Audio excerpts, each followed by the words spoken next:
Hello. So now we have Module 9, Guided Practice 3b. So now we're looking at rational functions. So rational functions means we're dividing by a variable, and this introduces vertical asymptotes and horizontal asymptotes, or the possibility of them.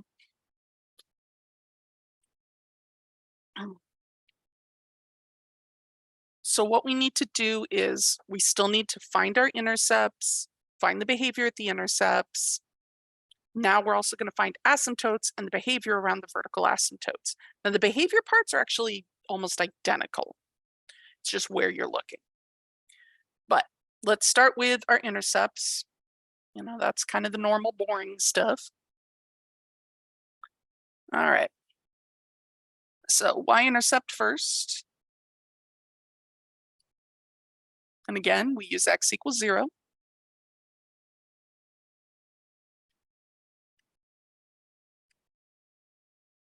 So we're going to have -3 times 0 squared plus 7 times 0 minus 2 all over 0, 0 minus 8.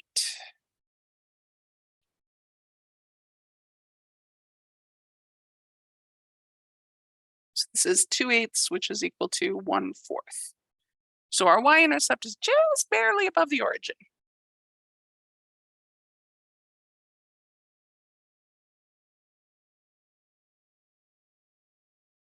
Now, the other thing you're going to need to do with that graph at the end is label everything. If you're not sure, give it a label. But all the things we find, give them labels. All the asymptotes, all the intercepts. Okay, so that's our y-intercepts. Now, x-intercepts a little uglier. We're going to set the function equal to 0, and which means we just set the top equal to 0. We solve that, those will be our x-intercepts. When we get 0 on top of the fraction, that's where the function is still zeroing out. We'll get our points on the x-axis. For the asymptotes, asymptotes happen when we get a no-no in math. And for dividing by variables, the no-no is dividing by 0. So when we're going to solve for the asymptotes, we're going to set the bottom equal to 0. In either case, to do that, though, I need it factored. So I'm going to go ahead and jump through those factoring hoops real quick for us. All right, so it's a -1. We'll have a 3x, an x, a 2, and a 1. And we'll make them both negative. Because I pulled out the -1 at the same time, like that was a whole bunch of stuff at once. I know, I'm sorry. I'm just trying to skip ahead to the good parts. And then on the bottom, that one actually factors nicer because it's just an x squared and 2 and 4. So we make it a +4 and a -2. This is the other reason why I factored before I started doing anything. We have a repeated factor. So this graph is uglier than what you're going to see. Normally, we just take the top, set them equal to 0. There are our intercepts. Take the bottom, set them equal to 0. There are our asymptotes. And then do the little weird compare-y thing for the horizontal asymptote. This guy, though,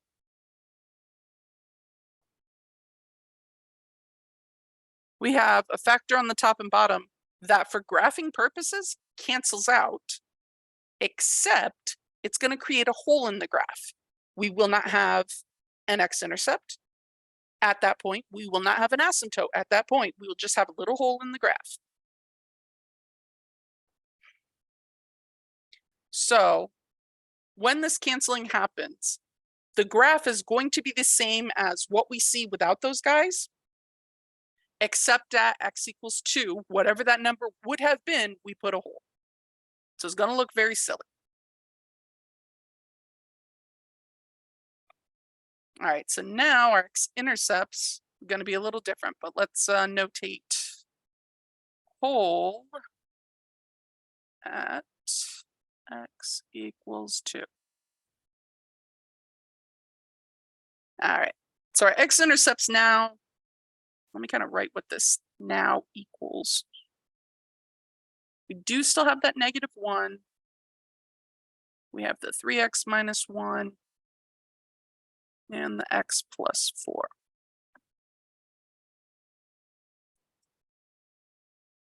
So x-intercept, we set the top equal to 0.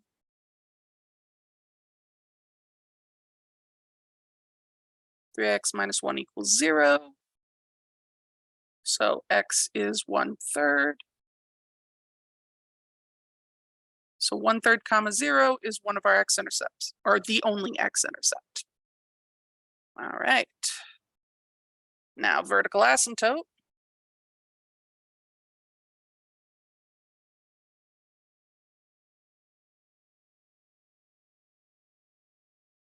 Take the bottom, set it equal to 0, and we get x equals -4.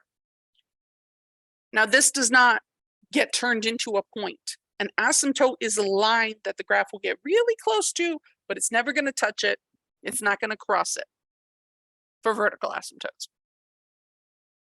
So x equals -4, that whole thing is the asymptote. The equation of the line is x equals -4. So when we draw it on the graph, we're going to label it x equals -4 and then like vert asym. Like, I'm okay if you don't write the whole words when you're labeling, but it's just something like even VA would work. All right, now the horizontal asymptote's a little bit weirder.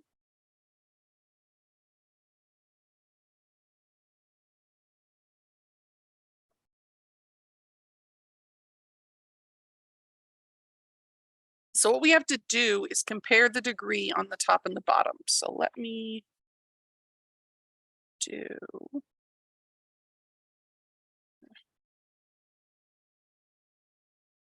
that.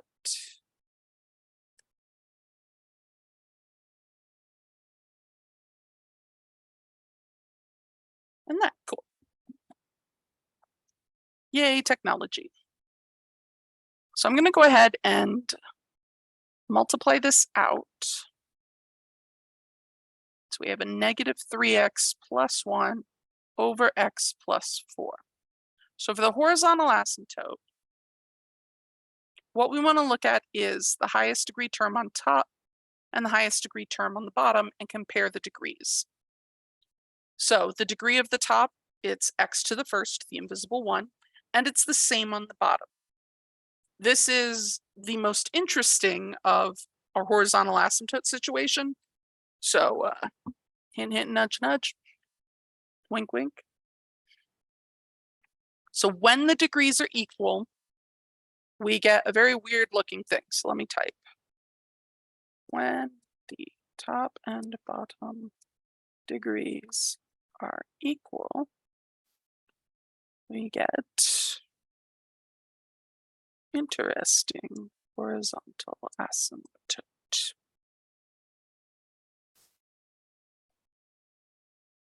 We write this as y equals, and then in the book it's like a over b. What that means is, though, where a is the leading coefficient of the top and b is the leading coefficient of the bottom. So we have an invisible 1 in front of the x on the bottom. So our horizontal asymptote is going to be y equals -3 over 1, which simplifies to just -3.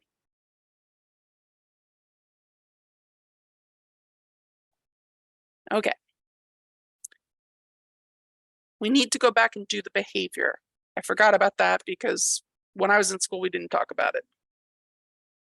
It's just like, you want to know what it does? Put some numbers in, see what it does. Which you can technically do to graph anything. It just takes too long. All right. So our behavior at the x-intercept, that's a multiplicity of 1, so it crosses. Very boring. Right.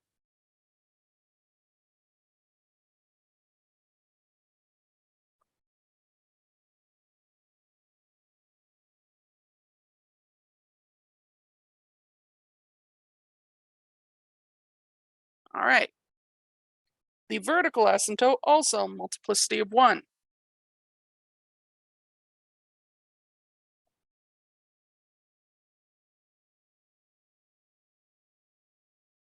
So this is the x plus 4 on the bottom, has a multiplicity of 1.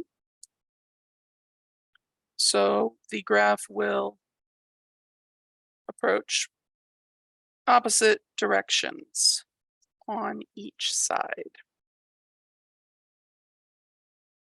So that means like we have our asymptote as a vertical line.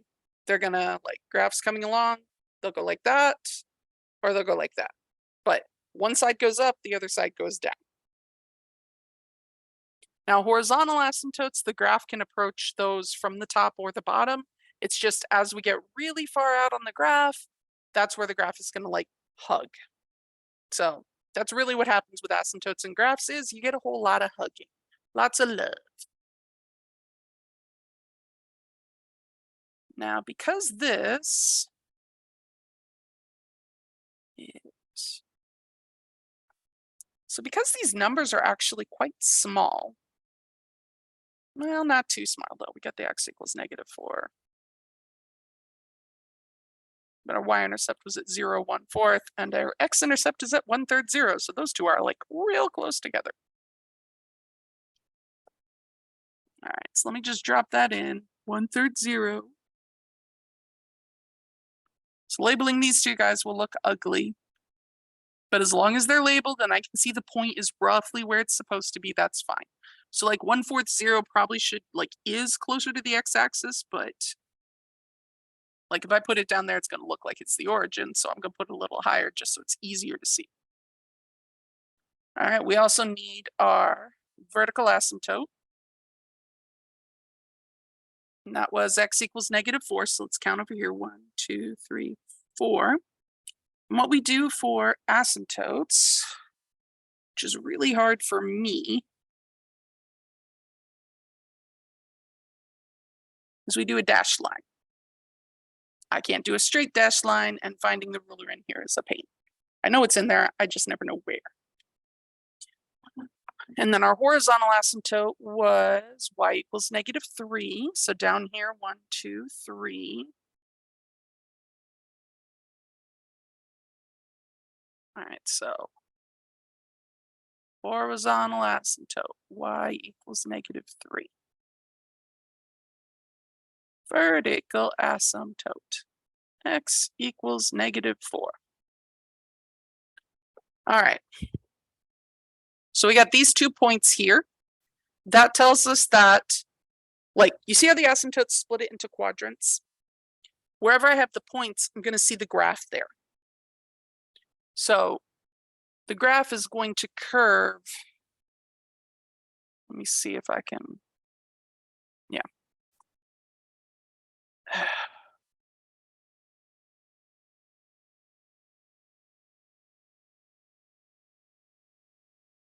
Like that. So we put it vaguely through those points and then just hug the 2 asymptotes. Now, in a lot of graphs, like the curve is more pronounced. The classic asymptotal graph is 1/x or 1/x². That's the curves you usually expect to see. All right, and then if that's up there, then the other half of the graph on the vertical asymptote we know has to come from down here because they were opposite, multiplicity 1. And then the graph will just go up and hug the asymptote there. So as long as you put some part of the graph there, if you leave it blank, I got to take points off. So give me some sort of curve there. And then last step is we got to label the stupid things. So x-intercept was at 1/3, 0. Y-intercept was at 0, 1/4. All right. Yeah. So a whole lot of crazy ugly going on, but there is our graph.